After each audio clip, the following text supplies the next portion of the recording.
नमस्कार, मैं डॉक्टर चेतना थापा और आज का मेरा टॉपिक है मेजर्स ऑफ डिस्पर्जन, विचलनशीलता की मापें। अब सबसे पहले हम यहाँ पर बात करते हैं कि मेजर्स ऑफ डिस्पर्जन किसे कहेंगे, इसकी ज़रूरत क्यों आन पड़ी। बेसिकली अगर हम लोग देखें कि स्टैटिस्टिक्स का मेन पर्पस यही रहता है कि वो किसी भी वेरिएबल जो है उसकी कैरेक्टरिस्टिक्स को वो डिस्क्राइब कर सके किसी ग्रुप के रेफरेंस में। और जो मेजर्स ऑफ सेंट्रल टेंडेंसी, इससे हमें कुछ मीनिंगफुल इन्फॉर्मेशन प्राप्त होता है डेटा के बारे में, लेकिन ये सफिशिएंट नहीं होता है। अगर हम इसको एक होलिस्टिक और एक कॉम्प्रिहेंसिव, एक व्यापक रूप से अगर हम देखना चाहते हैं तो ये सफिशिएंट नहीं रहेगा मेजर्स ऑफ सेंट्रल टेंडेंसी के द्वारा अगर हम कोई इन्फॉर्मेशन देना चाहते हैं। जैसे मान लीजिए मैं आपको एक उदाहरण से समझाना चाहूँगी कि 3 ग्रुप्स हैं और उसमें 8 बच्चे हैं प्रत्येक ग्रुप में, और उन्होंने किसी अचीवमेंट टेस्ट में मैथमेटिक्स की अगर हम बात करते हैं तो उन्होंने कुछ स्कोर्स सिक्योर किया है, और ये आपके सामने इस टेबल में दिया गया है जिसमें ग्रुप ए, ग्रुप बी और सी। अगर मैं यहाँ पर सेंट्रल टेंडेंसी निकालती हूँ, मीन स्कोर निकाला जाता है इन 3 ग्रुप्स का, तो ग्रुप ए का भी मीन स्कोर 20 है, ग्रुप बी का भी मीन स्कोर 20 है और ग्रुप सी का भी मीन स्कोर 20 ही है। अब आप सोचिए, क्या ये जो मीन स्कोर है वह इन तीनों जो डेटा सेट्स जो हैं उसके बारे में हमें व्यापक रूप से सही इन्फॉर्मेशन दे रहा है? अगर हम गौर से देखें तो प्रत्येक जो डेटा समूह है जैसे ए, बी, सी, इनकी जो स्कोर्स हैं इंडिविजुअल्स की, उन 8 बच्चों की इन तीनों डेटा स्कोर जो समूह हैं उसमें स्कोर्स जो हैं उसमें तो बहुत वेरिएशंस हैं। और ये वेरिएशन इसलिए भी होता है क्योंकि इसमें विचलनशीलता है, इस जो डेटा है उसमें विचलनशीलता है। इसीलिए हम जो मेजर्स ऑफ सेंट्रल टेंडेंसी है, केंद्रीय मान अगर हम निकालते हैं तो उससे हमें कोई भी सही तरीके से इन्फॉर्मेशन या डिसीजन इस ग्रुप के बारे में नहीं पता चल रहा है। इसीलिए हमें यहाँ पर मेजर्स ऑफ डिस्पर्जन या विचलनशीलता की मापें, इसका प्रयोग करना पड़ेगा। अब ये विचलनशीलता की जो प्रमुख मापें हैं उसमें सबसे प्रमुख आता है रेंज, दूसरा क्वार्टाइल डेविएशन, तीसरा मीन डेविएशन और चौथा स्टैंडर्ड डेविएशन। अब हम प्रत्येक को विस्तार से आगे की स्लाइड्स के माध्यम से पढ़ने की कोशिश करते हैं। इसमें सबसे पहला आया रेंज। रेंज क्या है? रेंज बेसिकली सिंपली अगर हम लोग डिफ़ाइन करते हैं तो ये एक इंटरवल है लोएस्ट और हाईएस्ट स्कोर के बीच में, और ये बहुत कॉमन मेजर है कि हम कैसे पता कर सकते हैं कि इतना लोएस्ट स्कोर था और जो हाईएस्ट स्कोर है इसी के बीच में ही हमारे सारे स्कोर्स लाई करते हैं, और ये बहुत आसानी से कंप्यूट किया जा सकता है और आसानी से हम कंपैरिजन कर सकते हैं। जस्ट बाय अ ग्लांस देखकर ही हम बता सकते हैं कि 2 या 2 से अधिक समूह के बीच में किस प्रकार की वेरिएबिलिटी है। और it is based on 2 extreme values, क्योंकि यहाँ पर एक तो लोएस्ट और हाईएस्ट ये दोनों ही एक्सट्रीम वैल्यूज़ हैं, इस पे ये बेस्ड है। और यहाँ पर हम जो इंटरमीडिएट वैल्यूज़ हैं, जो बीच में जो वैल्यूज़ लाई कर रही हैं, उसके बारे में हम कुछ भी नहीं याद कर पाते हैं। इसीलिए इसको हम एक ऑथेंटिक मेजर ऑफ डिस्पर्जन नहीं मान सकते। यहाँ पर अगर हम फॉर्मूला की बात करें तो रेंज क्या है? Range is highest score minus lowest score. इसलिए इसको हम ऑथेंटिक इसलिए भी नहीं मानते। मान लीजिए एक उदाहरण जो यहाँ दिया गया है कि कोई क्लास है, उसमें 40 बच्चे हैं और एक बच्चे ने 20 मार्क्स लेकर आया है, और जो बाकी बच्चे हैं उन सभी बच्चों के जो मार्क्स हैं वो 70 to 80 मार्क्स के बीच के रेंज में है। मतलब जो लोएस्ट स्कोर है वो है 20, और जो हाईएस्ट स्कोर है वो रेंज कर रहा है 70 to 80 के बीच में। मैक्सिमम जो 39 बच्चे हैं वो 70 से 80 के बीच में लाया करते हैं। तो अगर हम लोग यहाँ रेंज निकालेंगे तो यहाँ पता चल जाएगा कि highest score minus lowest score, highest हमारा है 80 और लोएस्ट है इसके अकॉर्डिंग 20, तो इसका मतलब हमारी जो रेंज है वो 60 मार्क्स में है। लेकिन जो इस प्रश्न के अनुसार दिया गया था कि मेजॉरिटी जो बच्चे हैं, मतलब 39 जो बच्चे हैं वो तो 70 to 80 के बीच में हैं। तो इस वजह से हम यहाँ पर जो एप्रोप्रिएट और नियर वेरिएशन है वो तो 100 मार्क्स के पास में 70 और 80 के बीच में ही जा रहा है। इसलिए हम यहाँ पर एक क्विक ग्लांस के लिए तो हम कह सकते हैं, पर हम इस रेंज पर डिपेंड नहीं कर सकते कि ये हमें सही या सत्य रूप से उस डिस्पर्जन के बारे में बता रहा है। जो विचलनशीलता है उस समूह के बारे में, उसके बारे में सही तरीके से यह हमें रिज़ल्ट नहीं दे पाता है। अब अगर हम बात करते हैं सेकंड, इसमें आता है क्वार्टाइल डेविएशन। क्वार्टाइल डेविएशन की अगर हम बात करते हैं तो इसको हम सेमी इंटरक्वार्टाइल रेंज भी कहते हैं। ये बेसिकली ये इंटरवल है हाईएस्ट और लोएस्ट स्कोर का। इसको हमने क्या कहा, उसको रेंज कहते हैं कि हाईएस्ट और लोएस्ट स्कोर के बीच में जो डिफरेंस है वो तो आपका रेंज आएगा। ऐसे ही ठीक इसी तरीके से जो distance between first and third quartile, जो पहला और तीसरे क्वार्टाइल के बीच में जो भी डिफरेंस है उसको हम क्वार्टाइल डेविएशन कहते हैं। अब क्वार्टाइल डेविएशन का फॉर्मूला अगर हम लोग देखें तो क्यू डी या Q is equal to Q3 minus Q1/2। Q3 यहाँ पर है आपका है थर्ड क्वार्टाइल और Q1 is first quartile.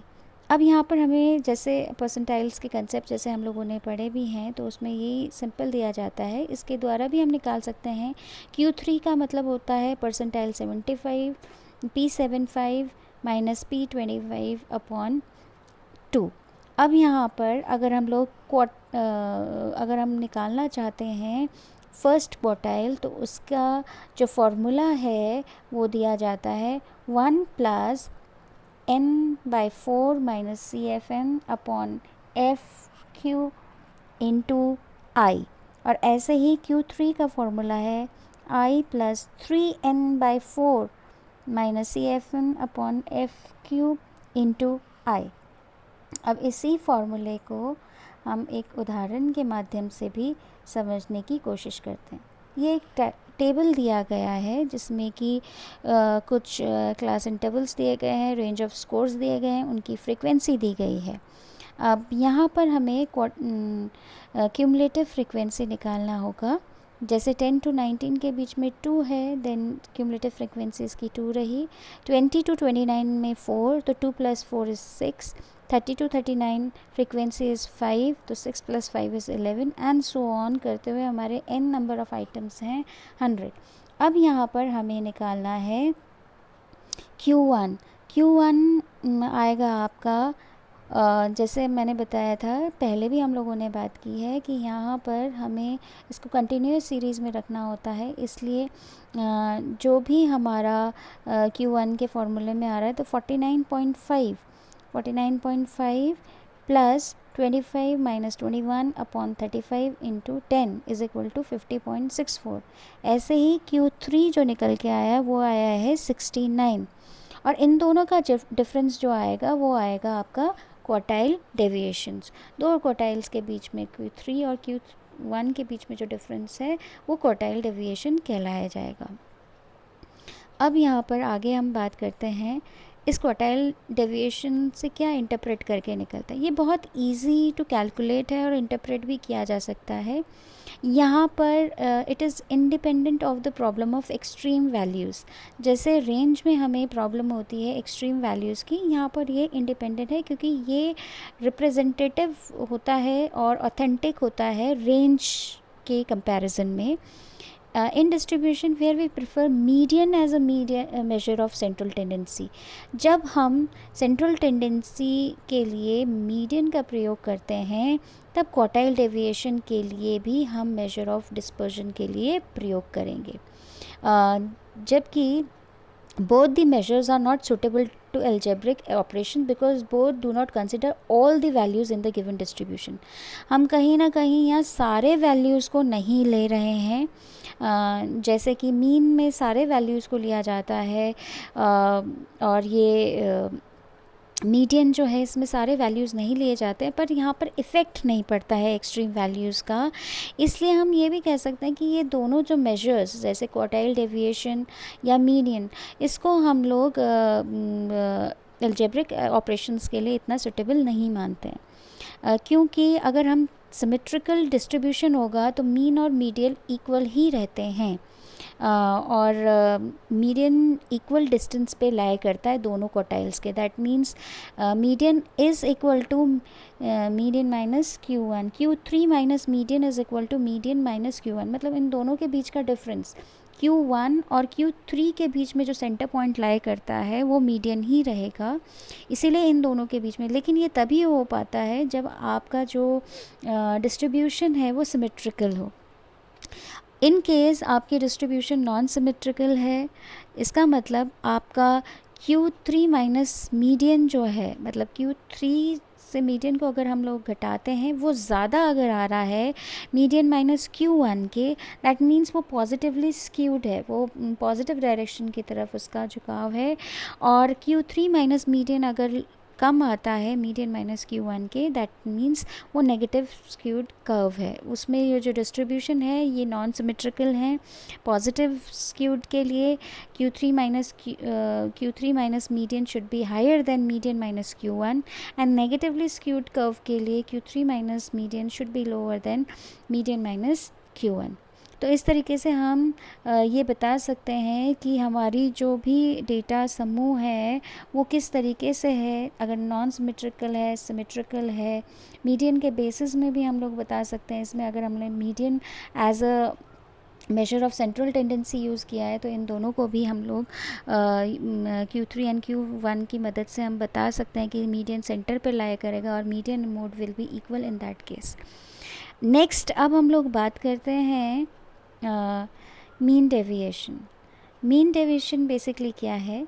Mean deviation, इसको हम एवरेज डेविएशन भी कहते हैं, और ये जितने भी डेविएशंस हैं जितने भी इंडिविजुअल्स हैं उनके सेपरेट स्कोर्स की, उनके जो भी डिस्ट्रीब्यूशन में जो स्कोर्स दिए गए हैं इनके बीच में जितना भी डेविएशन है, कहाँ से? मीन से, उसको ही हम मीन डेविएशन कहेंगे। जब हम मीन डेविएशन कैलकुलेट करते हैं तो हम कहीं पर भी साइंस को कंसिडर नहीं करते हैं। जितने भी डेविएशन है, चाहे वो प्लस हो चाहे माइनस हो, उन सभी को हम पॉजिटिव मान के चलते हैं। इसके कुछ फार्मूलाज दिए गए हैं मीन डेविएशन के। इसमें है अनग्रुप डेटा के लिए total of x upon n, and जो ग्रुप्ड डेटा है इसके लिए total of fx upon n, sigma x upon n, और दूसरा है ग्रुप डेटा के लिए सिग्मा fx अपॉन n। अब यहाँ पर हम इसको एक उदाहरण के तौर पे समझने की कोशिश करते हैं। जैसे ये एक उदाहरण दिया गया है जहाँ पर कुछ स्कोर्स दिए गए हैं, तो ये स्कोर्स और फ्रीक्वेंसीज़ दी गई हैं। तो एक क्लास इंटरवल्स है, फ्रीक्वेंसीज़ है। तो पहले अब इनके मिड पॉइंट निकालेंगे हम। यहाँ पर मिड पॉइंट जो आ रहा है 10 और 19 का, तो 14.5 आपका मिड पॉइंट आया। ऐसे करते हुए अब आप जो फोर्थ कॉलम है इसमें x इंटू एफ करेंगे, दैट विल बी fx। तो आपने 14.5 इंटू 2 इज़ इक्वल टू 29, इस तरीके से आपने इसको निकाला है। तो ये आ जाएगा आपका sigma fx that will be equal to 5870 and n is equal to 100. Total of f is always equal to n. अब यहाँ पर हम जो इसमें मीन निकल के आया है, मीन इज़ 58.7. ये कैसे निकल के आया है? ये आएगा आपका sigma F x upon n. 5870 divided by 100 is equal to 58.7. अब यहाँ पर जितनी भी आपकी x की वैल्यू है उसमें से आपने 58.7 को फिफ्थ कॉलम में जहाँ पर लिखा गया है x equal to x minus m, तो यहाँ पर आप जो आपका मीन निकल के आया है 58.7, इसको रिड्यूस करेंगे 14.5 से, जबकि ये आंसर आपका नेगेटिव में आएगा, लेकिन फिर भी हम यहाँ पर इसको किस तरीके से कंसिडर करेंगे? पॉजिटिव. हालांकि ये नेगेटिव कुछ जो वैल्यूज़ आएंगी वो नेगेटिव होंगी, लेकिन जैसे मैंने आपको बताया मीन डेविएशन में जितनी भी वैल्यूज़ जो होती हैं उसको उनमें साइंस को नहीं देखते हैं, सीधे उसको पॉजिटिव साइन में ही कंसिडर किया जाता है. तो जब आपके पास x निकल के आ गया है तो अब आप यहाँ पर f के साथ ये जो x निकल के आया है इसको मल्टीप्लाई करेंगे. That means 2 into 44.2, that will be 88.4. 4 into 34.2, that will be 136.8 and so on. तो आपके पास सिग्मा एफ एक्स निकल के आया है 1270.40. अब इसी से हमारा ये निकल के आया, अगर हम मीन डेविएशन निकालते हैं that will be sigma F x upon n. 1270.40 divided by 100 that will be equal to 12.704. इसके मदद से हमारी मीन डेविएशन जो निकल के आई है वो है 12.704. अब इसकी अगर हम इंटरप्रिटेशंस करना चाहें तो इसकी क्या इंटरप्रिटेशंस है मीन डेविएशन की? बेसिकली जैसे रेंज और क्वार्टाइल डेविएशन होती है, the mean deviation is the simplest measure of dispersion that takes into account all the series of distribution. जैसे रेंज ने दो एक्सट्रीम वैल्यूज़ को कंसिडर किया, क्वार्टाइल डेविएशन ने जो एक्सट्रीम वैल्यूज़ थी उनसे इसमें कोई भी फ़र्क नहीं पड़ता है, लेकिन ये पूरी भी वैल्यूज़ को जितनी भी स्कोर्स होती हैं उस डिस्ट्रीब्यूशन के उसको वो कंसिडर नहीं कर पाती है. मीन डेविएशन सारे वैल्यूज़, सारे स्कोर्स जो होते हैं डिस्ट्रीब्यूशन के उसको कंसिडर करता है.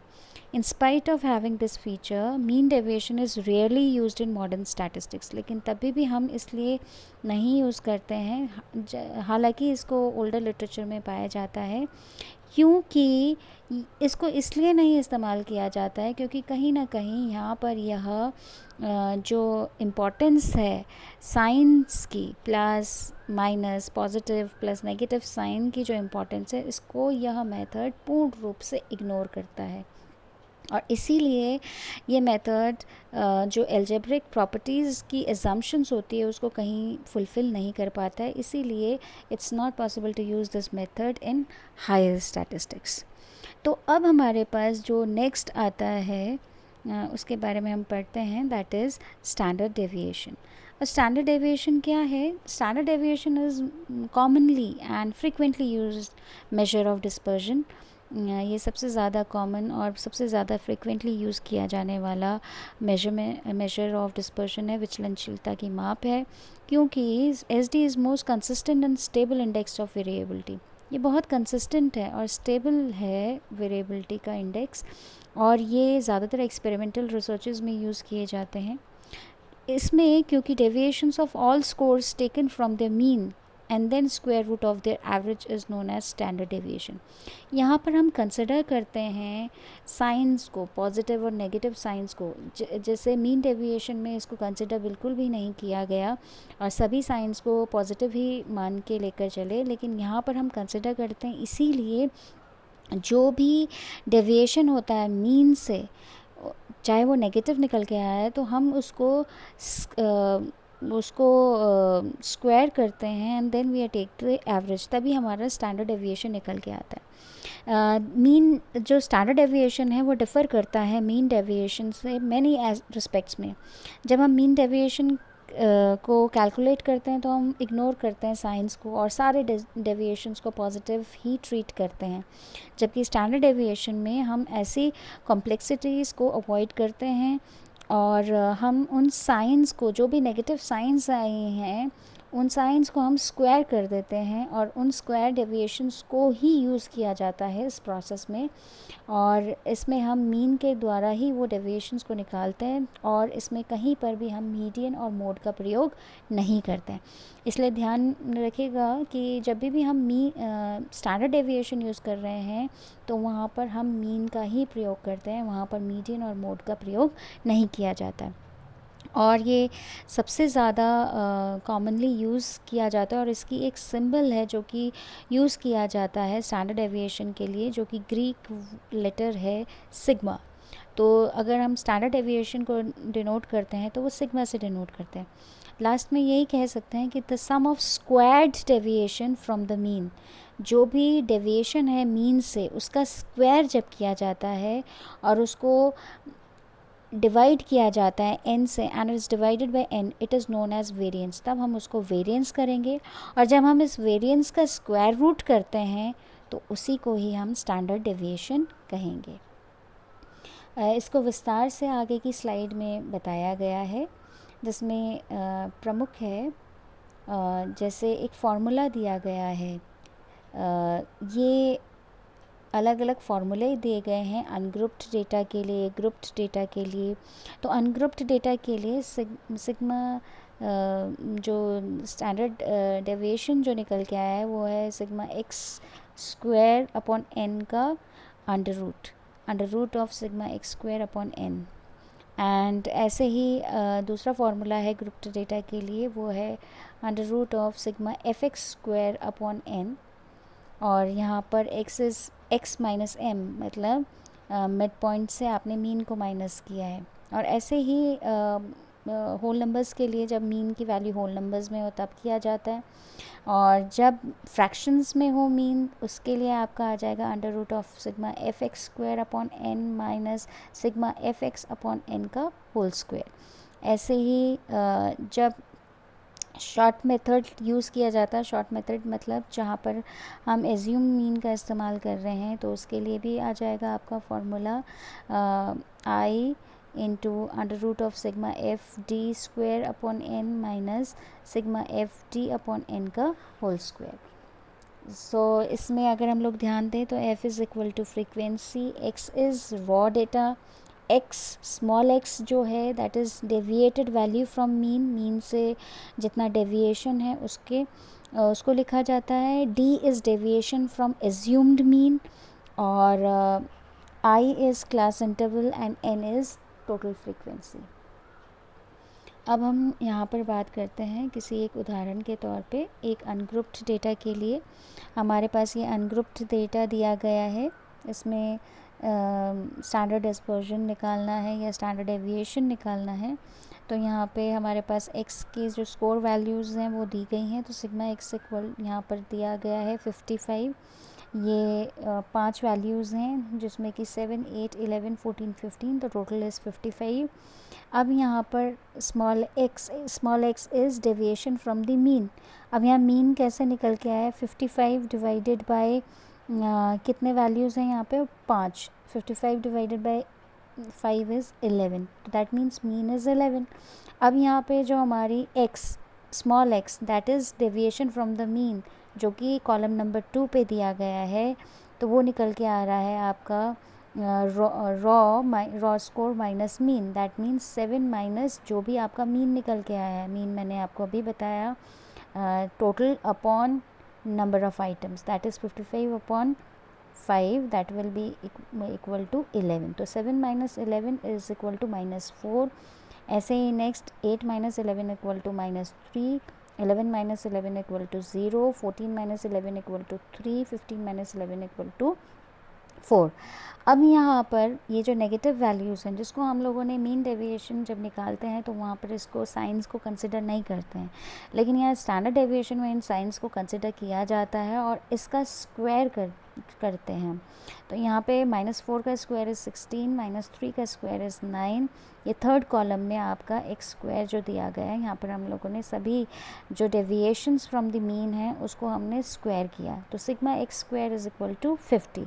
अब अगर हम लोग स्टैंडर्ड डेविएशन निकालते हैं that will be equal to under root of sigma x square upon n, that will be equal to under root 50 upon कितने हैं हमारे n, total number 5 is equal to under root 10। तो यहाँ पर हमारा standard deviation निकल के आया है 3.16। This is for ungrouped data. अगर हम लोग बात करते हैं ग्रुप्ड डेटा की, तो ग्रुप डेटा में हमारे पास में scores that is given in class interval, there we have the frequency. ये दो चीज़ें दी गई होती हैं, एक स्कोर्स क्लास इंटरवल में और दूसरी फ्रीक्वेंसी। अब हम यहाँ पर x निकालेंगे, that will B mid point. अब 11 एंड 19 का मिड पॉइंट जो निकल के आया that is 14.5 and so on करते हुए हमने ये x that is mid point वो निकाला। अब now we will find fx is f into x, 2 into 14.5 that is equal to 29 and ऐसे ही करते हुए हम fx की सारी वैल्यूज़ निकालेंगे। इसको टोटल करेंगे तो हमारे पास यहाँ पे sigma fx is equal to 5870। अब यहाँ पे नेक्स्ट जो आ रहा है वो है एफ एक्स स्क्वायर। अब यहाँ पर x का स्क्वायर करना है और उसको मल्टीप्लाई करना है f के साथ, that means 14.5 into 14.5 into 2 that will B 420.5। तो एफ एक्स स्क्वायर ये निकल गया है। अब नेक्स्ट आप small x that is deviation from the mean x minus m। अब यहाँ पे जो हमारा मीन निकल के आया है, मीन दैट विल बी आपका जो भी मीन निकल के आया है उसमें से आप उसमें जो मिड पॉइंट वैल्यूज़ है उसमें से उसको घटाना है। तो आपके हर एक स्कोर जो निकल के आए हैं दैट विल बी 44.2, फिर 34.2 एंड सो ऑन। अब इसी को डेविएशन फ्रॉम मीन इसको आपने क्या करना है, स्क्वायर करना है, that will B x minus m का होल स्क्वायर। तो 44.2 का square 44.2 into 44.2 that will B 91953.64 and so on.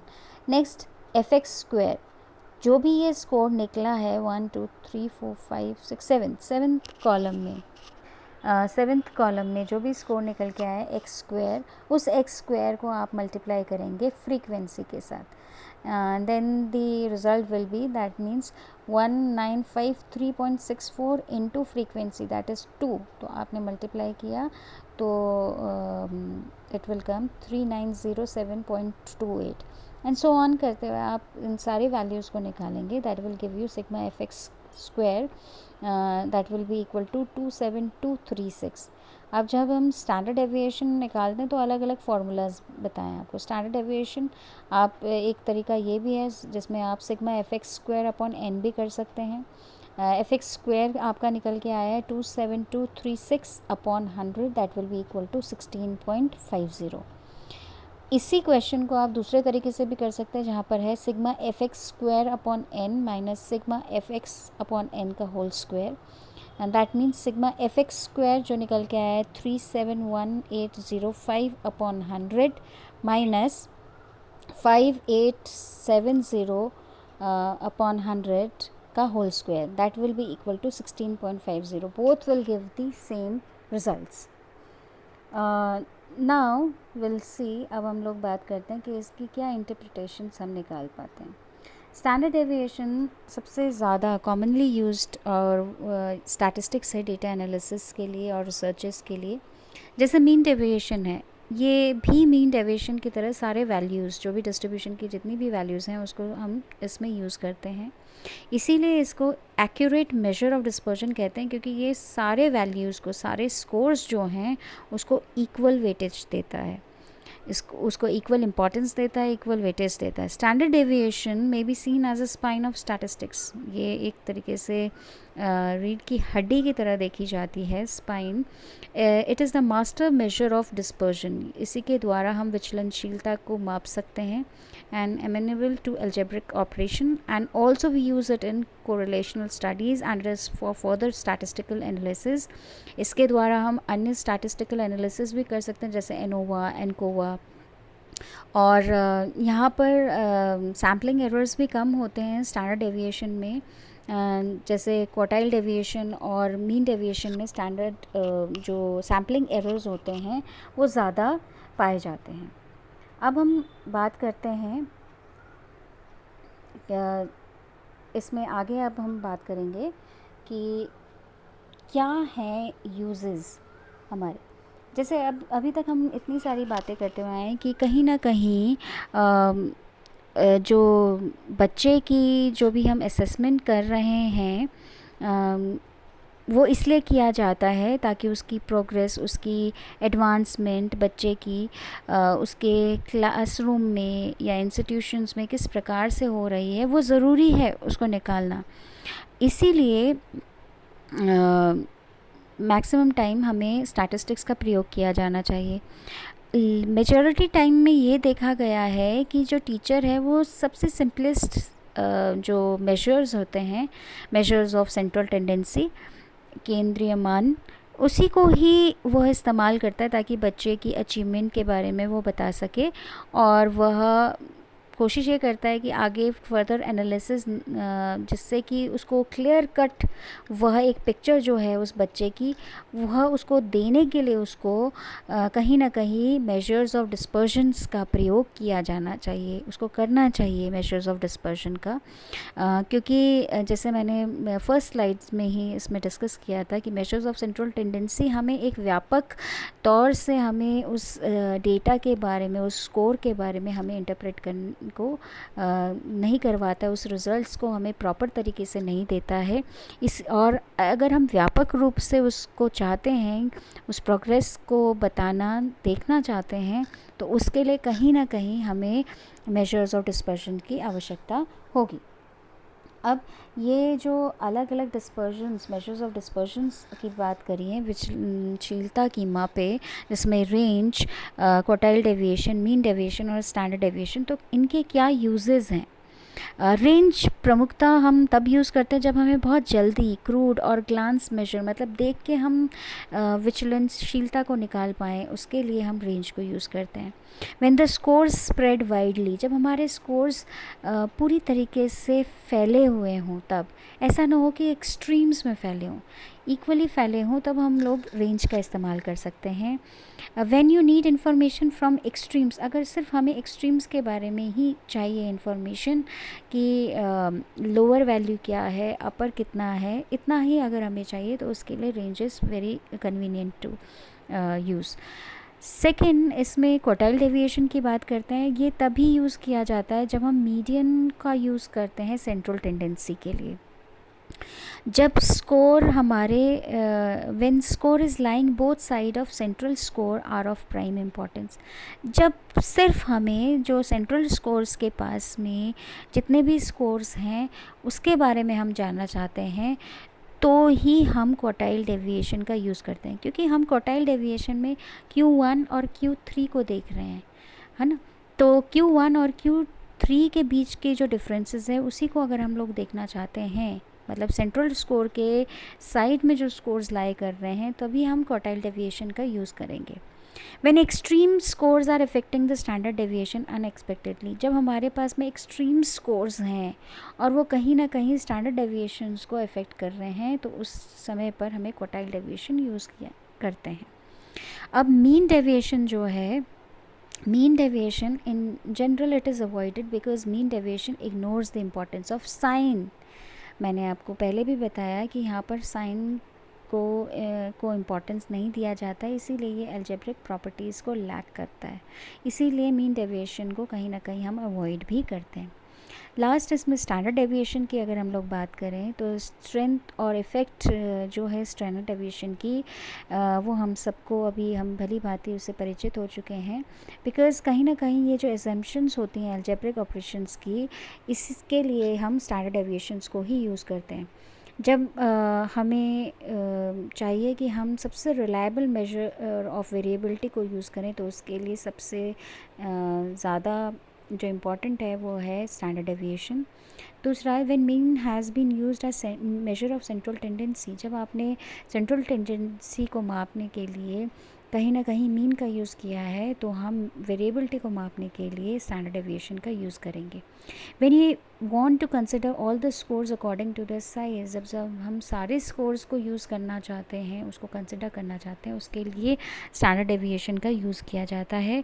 और साथ ही साथ जब हम हायर स्टैटिस्टिक्स को यूज़ करना चाहते हैं, जैसे कोरिलेशन, एनोवा, एनकोवा, उसके लिए भी हमें स्टैंडर्ड डेविएशन का ही प्रयोग किया जाता है।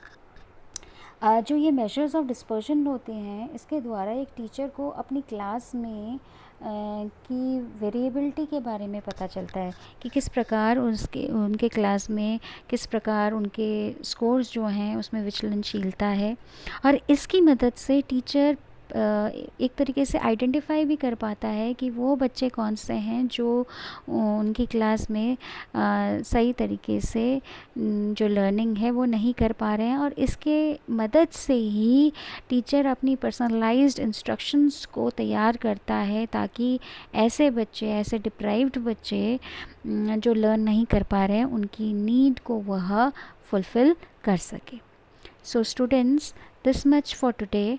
Thank you for watching.